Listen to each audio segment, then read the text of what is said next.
Good morning, folks. It's Lindsey Huddleston with SPS back in the building for another SPS Monday Motivation. That's right. Happy Labor Day. I know it's a day many are sleeping in, but the hustle don't stop. The grind don't stop. The labor does not stop. Could have took a day off on vacation, but maybe my vacation will have to be with my feet in the sand somewhere. Wait for a moment before we get going. Coming off a great SPS Stars showcase. Check out on my swag from my guy, Jimmy Sanders, came through and blessed me at the showcase. That Infinity Sports swag, Infinity Sports representing pro athletes. Got me snapped backed up. Representing, huh? Change my swag up, even go with the gray on them too. Who is this morning? Good morning, Michelle. No Mondays off for us. We're getting it going. Happy holidays. Happy Labor Day. Thank you for leasing Orlando Watkins to us to be able to have a great event at the SPS Stars Showcase. We're already planning mid-Michigan, October 16th, and Kalamazoo to follow in November, going to help these young people. But my comments today are totally rooted in what I experienced and what I learned. The greatest thing about the work I do with SPS, not only am I able to be courtside or on the field or close to sports, I'm able to learn. I'm able to take my background in sports psychology and my graduate work and research capabilities to take what's happening right now, Michelle, and be able to process that so coaches like yourself in Orlando and all those great coaches and evaluators that came out Saturday can get more information as it relates to this generation of athletes.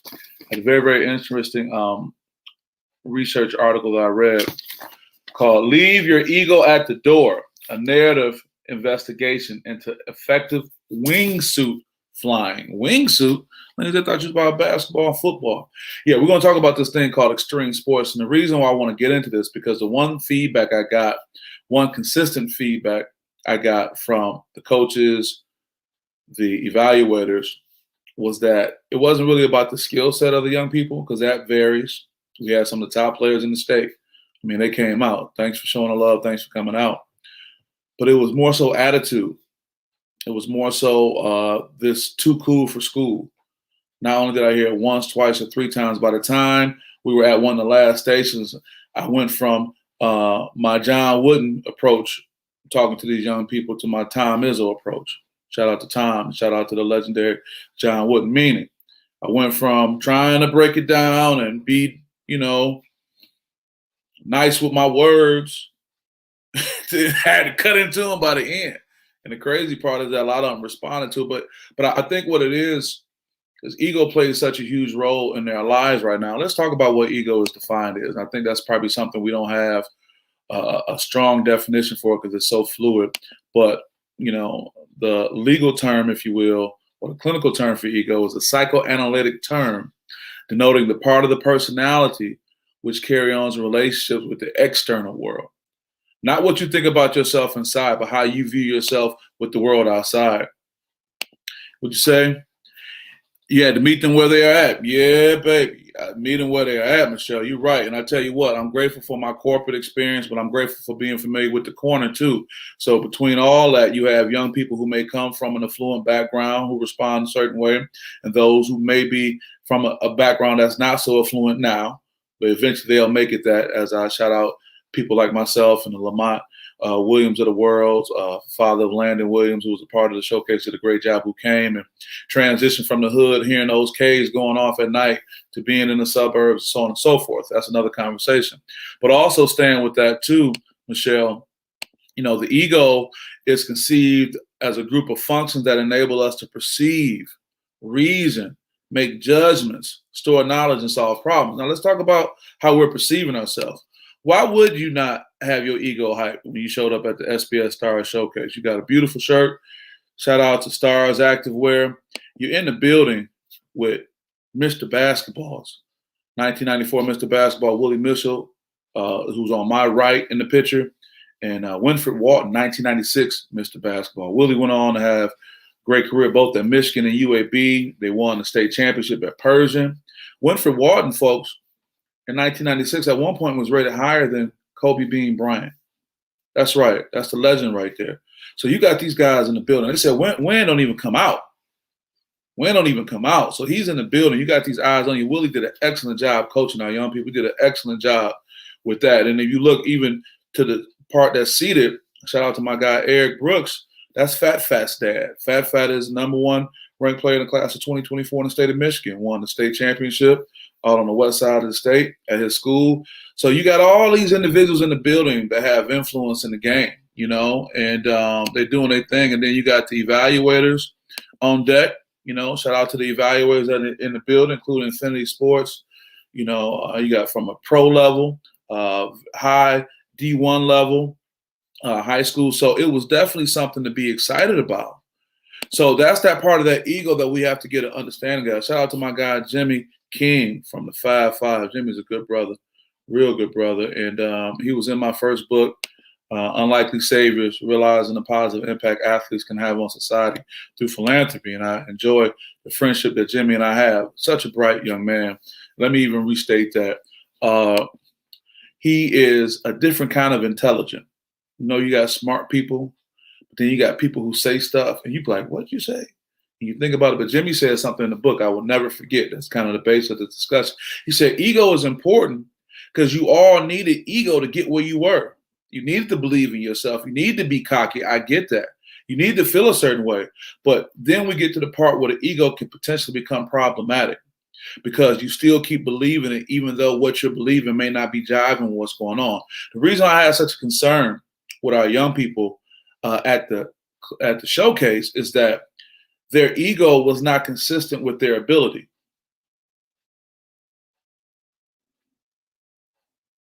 Their ego was not consistent with their ability. And in that statement, in that space is where SPS lives.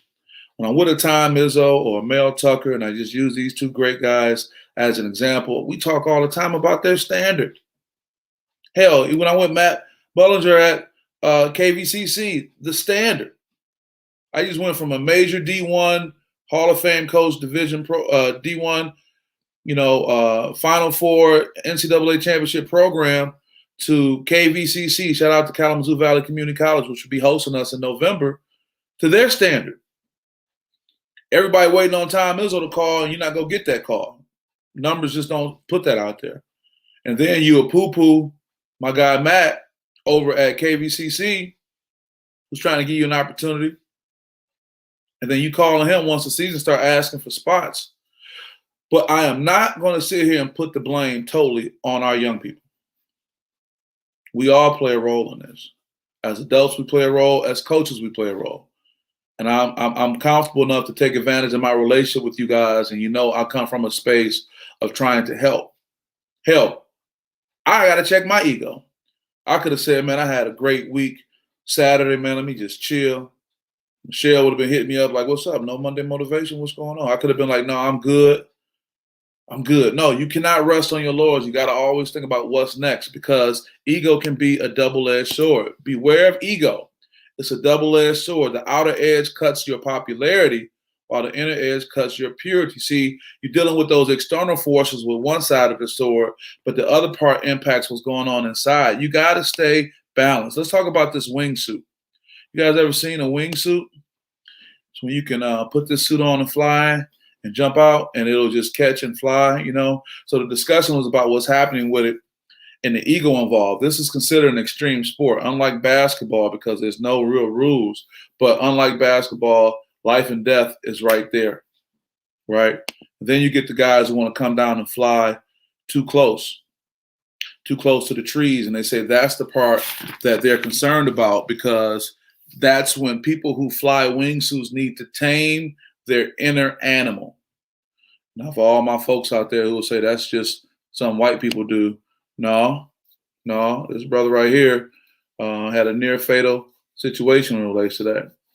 We talk about extreme sports or something that's across the board. But it reminds me of the story of Icarus. The story of Icarus, it's a story of Greek mythology when his father had made this winged suit made of feathers and wax. And he told him, don't fly too high to the sun because the sun will melt the wax, and you'll fall. But don't fly too low to the water because the water will get wet on your feathers and it'd be too heavy. But Icarus' ego got the best of him. Hubris, he believed that he could just do it. And that's what happens sometimes when some of our young people get some notoriety, they get rated, someone's talking about them, or their game is this, their game is that. Their head begins to swell up, and we're not there to temper that. And sometimes they may say, oh, my dad just, he's just hating, he's trying to keep you level. Oh, my coach won't, he's trying to keep you level and in the middle, because as the story of Icarus goes, he got too close to the sun and his wings, the wax was melted and he fell and he drowned. And I think this is those sirens are those who found him in the water. And it's a tragic story, and it happens too many times in our world. So what I want to get at, guys, with the time I have, is that ego is a double-edged sword. And the best way you can manage ego, the best way you can deal with it, I'm going to give you 10 quick steps this morning. Do something nice for a subordinate. See, that helps you check your ego. So many times we get these titles, and as my guy Vernon says, people want to know what your title is so they can know how much respect they need to give you, which I think is some crap. But that's just human nature and the way we are. So if you want to help check your ego, do something nice for a subordinate. Do something nice for somebody. That'll help you. Also, tell someone something you've been keeping in for long. Like, man, you did a real good job a couple of weeks ago at that event. That naturally humbles you because it's making you share. You ever got those people who never gave a compliment? Not that you was looking for one, but they can't find it in themselves to give it. Now, that could be ego, that could be insecurity. That's another topic for another day, but we're going to focus on ego right now. Let someone else talk for a change. You're always running your mouth. Perfect example of that, I could say Terry McCord Jr. You guys watch Terry McCord Jr. do an excellent job at the showcase, taking over the reins, interviewing our young people, getting some excellent substantive interviews. I could have been like, no, man, I got to do the interviews. This is my show. The SPS said, no, you got to be able to bring somebody along. And that allowed me to be able to do more, have more availability for the showcase. And Terry did an excellent job. So let somebody else talk for a change. And then going back and letting somebody else talk, really listen to them. Don't just let them talk where it's like the Charlie Brown teacher, want. Really listen. And a good way to show that you're listening is after they're talking, repeat some of the things they said. It's not easy. It's not easy at all, especially if you've been caught in your egotistical bubble for a long time. And I'm talking to everybody from players to coaches to parents. All of us have something that we can work on when it comes to that. Also, step down if you have to. I have a theory, man, that I think a lot of these coaches who've been coaching for a very, very long time, I'm talking about decades, and some of these head coaches, man, they need to become assistant coaches. They need to step aside, bring up an assistant, and listen to them and support them. And I think that's going to do a great amount for the youth game because you'll have that knowledge and wisdom there. And let's face it, that coach is not ready to be done. They won't be going into obscurity. Look at Larry Brown. Larry Brown's assistant coach at Memphis. We know right now that if Penny Hardaway left and went to the NBA or whatnot, or the coach of the program, Larry Brown could easily step in. But for him to be there and provide that guidance, so that's something that can help. Step down if you have to. Something simple like I referenced before, compliment someone. Some of y'all act like compliments going to make you melt like Icarus wings. Can't say nothing nice to somebody. You see it, you want to say it, but you don't have it in yourself to be able to do it. And again, that could be an issue with insecurity, or it can just be ego. A few more of these before we get out of here. Put yourself in the other person's shoes. Nobody likes to do that. Nobody likes to look at it from that perspective.